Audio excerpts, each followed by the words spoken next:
Hi everyone, welcome back again di Altcoins Update. So Altcoins Update hari ini saya pengen bahas Aptos karena ada kondisi yang sangat menarik kalau menurut pendapat saya, at least dari segi price action dan Matic.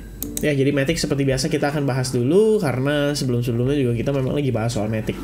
So, kita bakal lanjut untuk update daripada si Matic dulu. Kalau misalnya kita lihat Matic secara bigger picture, we believe there's a possibility bahwa pergerakan ini membentuk semacam rising wedge. Alright, trendline di atas terlihat menunjukkan Matic create higher high, tapi posisi high-nya itu tambah lama tambah melemah ya kalau kita bisa bilang jaraknya. And then higher low-nya lebih agresif. Dan saat ini pun kalau teman-teman perhatikan, ini saya punya beberapa area ya yang saya take note, which is salah satunya adalah big fan zone di sini. Ini udah berhasil di break. Nah, satu hal yang perlu di take note adalah this is the latest ya, atau posisi di mana buyers terakhir make a move dalam kondisi yang agresif. Jadi kalau kalian lihat ada 4 candle ya dalam 4 hari, artinya Matic itu menguat sangat signifikan dalam posisi berapa nih ya, dari open ke close saja ya 28% dalam waktu 4 hari, which is itu lumayan banget. Tapi setelah Matic retest terhadap trendline yang ada di sini, kita lihat Matic kehilangan momentum dan turunnya pun sangat signifikan dan cukup deras. Nah, saat ini kalau kita lihat ada area semacam small support, ini juga nggak nahan, break langsung signifikan. Kemudian di sini saya akan hilangkan karena udah kita nggak pakai juga. Nah, yang penting adalah kalau kalian perhatikan di sini, we have SNR ya. Jadi sebelumnya merupakan area resistance, telah berhasil di break, and then pada saat setelah di break berubah menjadi support. Nah, secara nggak langsung area ini harusnya berpotensi menjadi tahanan bawah untuk Matic saat ini. Dan inilah mengapa di kisaran range $1 sampai $0,95 ini adalah merupakan area yang bisa dibilang sebagai area psikologis untuk pergerakan Matic. Oke, dan kalau bigger picture, anyway, bigger picture ya. Kalau misalnya kita lihat di sini, probably ini adalah wave 1. Maka there's a possibility di sini adalah wave 2-nya, dan berarti ada kemungkinan bahwa proses yang sekarang sedang terjadi adalah 5 waves up dan harusnya ongoing 3 waves down ya. Jadi kayak ABC corrective waves menuju ke wave 2 untuk confirming, baru kemudian 3, 4, dan 5. Dan setelah itu baru kita berbicara konfirmasi untuk wave 3-nya major. Alright, nah itu sebenarnya sekilas kalau saya lihat. Tapi pada intinya adalah Matic saat ini memasuki fase koreksinya. Kalau dia break dari trendline, ini berarti koreksi harusnya terextend ya, dan lebih agresif lagi jaraknya, mungkin bisa sampai ke level yang ada di bawah sini $0,7. Tapi kalau misalnya dia bisa bertahan, wah ini bakal jadi skenario yang cukup menarik karena ada possibility harga mungkin mantul dulu ya untuk ABC corrective waves-nya juga. Jadi memang kemungkinan nggak langsung ya, probably kita lihat dia mantul dulu. Tapi belum tahu ya, karena sampai saat ini kita ngelihat selling pressure masih lumayan deras dan memang ada buntut, tapi nggak menjamin ya kalau closing hari ini akan baik-baik aja gitu. Nah, kalau kita lihat dari time frame 4 jam, kemarin kita sempat singgung ya di update video Bitcoin, we have strong support di sini, which is itu yang tadi saya bilang ya, di time frame daily ada resistance, become support, dan sekarang become support. So far kelihatannya ada respect lah ya di kisaran area atau level tersebut, dan harganya sempat mantul. Closing di jam 11 ini bakal jadi konfirmasi. Dan sebenarnya kalau teman-teman mau tahu ya, anjir, pasti mau tahu lah ya, kalau nggak mungkin nonton. Nah, Bitcoin dan kawan-kawan ini pagi posisi ya, baru opening sesi New York itu sempat rebound karena data yang dirilis ya. Hari ini kan ada non-farm payroll nih. Nanti mungkin selengkapnya kita akan bahas, tapi yang pasti sedikit banyak ini yang memberikan dampak ya. Sehingga adanya rebound yang terjadi ini, kalau menurut saya sih ini bisa aja sifatnya tuh cenderung temporary. Alright, jadi kalau misalnya teman-teman yang lagi ada posisi di Matic, mungkin kalian ada open position long atau gimana ya, kalian mesti maintain dalam keadaan agresif.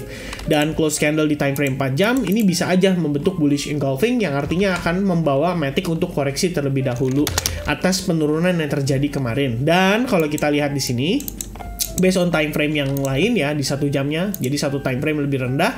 Saya lihat di sini kita punya support level itu udah berhasil di break, which means we have supply zone ya. This one is the strong one karena setelahnya kalian bisa lihat sendiri penurunan terjadi cukup agresif dari sana, dan I think ini adalah fake out ya. Jadi kalau misalnya saya tarik garis seperti ini adalah fake out. Ya, kalau kalian lihat spending waktunya di sana itu cuma sesaat. Jadi kayak set turun habis itu naik lagi dan malah cenderung membentuk V formation. So, kalau misalkan memang Matic di sini bisa rebound, mungkin kita bakal ngetes level supply tersebut dulu. Jadi kalau misalnya dari sana nanti ada rejection kembali, justru ini adalah peluang teman-teman untuk melakukan short. Ya, itu setidaknya pandangan saya pada pergerakan Matic ya. Sekilas lebih kurangnya seperti itu. Alright, so kita bakal masuk ke starnya ya, bintang utamanya hari ini. Jadi sebenarnya kita pengen ngebahas tentang Aptos. Sesuatu yang menurut saya cukup menarik adalah Aptos di sini setelah waktu lalu dia naik sangat impulsif, signifikan, dan bisa dibilang mengoutperform lah ya dari kripto alts lainnya. Sekarang dia memasuki fase koreksinya. Nah, saya belum tahu nih koreksi ini apakah akan berlangsung dalam atau bisa dibilang cenderung terbatas. Kalau misalkan terbatas, maka disinilah area yang paling make sense ya, bisa menjadi tahanan untuk sementara waktu ini. Ya, jadi kalau kita lihat selain saya tarik Fibonacci dari bawah ke atas ini ya, kita dapat area Fibo 38,2 dan 50%. 38,2 ternyata merupakan area confluence dengan resistance sebelumnya. Jadi jatuhnya seperti resistance becomes support. Dan of course, sampai dengan saat ini kita belum melihat adanya indikasi bahwa market price pada Aptos itu bisa bertahan di kisaran harga tersebut. Jadi kita perlu ngelihat ada yang namanya reversal terjadi pada time frame hourly terlebih dahulu, baru kita bisa berasumsi bahwa ini ideal untuk dimanfaatkan. Nah, kalau misalnya ternyata dia break, nah teman-teman perlu pahami di sini ada yang namanya area imbalance atau area FVG ya. Jadi area di sini itu kosong. Kita bisa bilang ada percepatan yang sangat signifikan dan kondisi ini tuh bisa menghadirkan market price ya, itu bereaksi dan akhirnya terkoreksi sampai minimal dia nge-fill dulu ya setengahnya. Jadi kalau misalnya kita lihat kayak gini ya, dia ngisi setengahnya baru kemudian dia decide either dia rebound atau dia kembali turun ya, istilahnya koreksinya lebih dalam. Nah, jadi sementara waktu ini saya pikir posisi Aptos itu agak dilema. Dia bisa menghadirkan buyers ya di sini, dalam artian wajar kalau menurut saya ada buyers yang tertarik, karena kalau kita lihat dari ya pergerakan sebelumnya, this is resistance become support ya, buat orang-orang yang sebatas trading hanya berdasarkan technical analysis, mereka pasti akan mempertimbangkan untuk mencoba beli dari harga tersebut. Ya, ibaratnya di sini menurut mereka ada tahanan yang history atau yang sejarah sebelumnya, so probably bisa menghadirkan reaksi walaupun sesaat aja. Oke, nah itu untuk Aptos di time frame daily. Dan di time frame hourly-nya, kalau kita lihat ya by proses, sebenarnya ini saya ada berusaha untuk ada mencoba untuk mau manfaatkan lah ya. Jadi anyway, this is not a signal, jadi saya cuma pengen sharing aja terkait dengan apa yang saya lihat di time frame kecil ini. Pertama, proses strukturnya ya. Kemarin kita ngelihat harga sempat rebound dan mau retest nih terhadap area supply di sini. Nah, sebelumnya kita sempat bahas nih sama teman-teman di advance ya, dimana kalau misalkan teman-teman pengen manfaatin dari sisi buy-nya ya, sebenarnya bisa dimanfaatin. Wait a minute, let me show you the chart. Nah, this one ya teman-teman. Jadi kita ngelihat harga waktu kemarin itu membentuk V formation. And then if you see a pullback, then ada probabilitas kita bisa ngetes demand zone yang ada di range price ini. Nah, ini teman-teman bisa manfaatin. Kan kira-kira begitu. Ternyata harga rebound, but then rejected again dari area supply. Nah, sekarang kalau kita lihat, rejectionnya itu lebih masif ya dibandingkan dengan V formation sebelumnya. Jadi jatuhnya seperti ini. Oke, nah ini saya tarik ke bawah. Nah, teman-teman lihat ya. Ini kita creating yang namanya lower low. Oke, setelah adanya lower high, dan proses yang saya lihat saat ini pada Aptos sebetulnya adalah proses pullback atau retest terhadap area resistance atau support sebelumnya. Dan possible banget nih ada rejection lanjutan dan bisa bawa Aptos untuk turun lebih jauh lagi. Makanya kalau saya lihat di time frame daily, memang rawan ya kita bisa ngedapetin reaksi buyers dari sini, tapi at the same time, menurut saya juga secara struktur di time frame hourly-nya ini lebih dominan ke arah sellers. Nah, jadi sebenarnya kembali lagi nih, teman-teman pemanfaatannya mau seperti apa. Kalau kalian mungkin tambahin ya, misalnya, tapi di sini ada trend line-nya kelihatannya kuat. Kemudian misalnya, possible nggak sih ini ngebentuk semacam falling wedge pattern? Ya, bisa juga. Jadi makanya, kembali lagi ya, tergantung pemanfaatan dari teman-teman. Kalau saya sih ngelihatnya berdasarkan struktur harga dulu.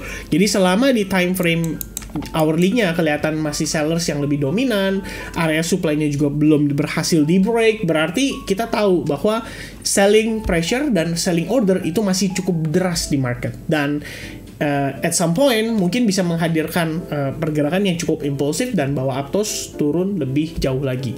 Nah, itu yang saat ini saya perhatikan gitu ya. Jadi kalau teman-teman di sini ada yang lagi ongoing ya megang posisi Aptos, ya ini setidaknya gambaran yang bisa saya share ya. Ini pandangan dari saya. Tentu saja saya belum tentu benar juga, bisa jadi saya salah, dan ya market probably bergerak di luar ekspektasi kita juga. Jadi memang teman-teman harus selalu paham bahwa setiap transaksi yang kita ambil itu punya resiko, dan yang paling penting adalah sebelum kalian decide untuk trade, make sure resikonya sudah kalian tentukan dulu di awal dan memenuhi toleransi resiko kalian. Dalam artian ya resikonya tidak berlebihan dan bikin kita jadi hancur-hancuran dalam sekali trade. Alright, so I hope it clears ya teman-teman sekalian. Jadi untuk Aptos saya sudah share pandangan saya, untuk Matic juga sudah ada update-nya. Hopefully informasi ini bisa bermanfaat buat teman-teman sekalian, buat yang belajar, buat yang lagi ongoing ada posisi, atau mungkin lagi mencari referensi analisa, ya mudah-mudahan bisa ada tambahan pertimbangan lah, kira-kira seperti itu. I think that's it from me. Thank you very much for watching, and I hope I'll see you guys again in the next update. Cheers guys, bye-bye.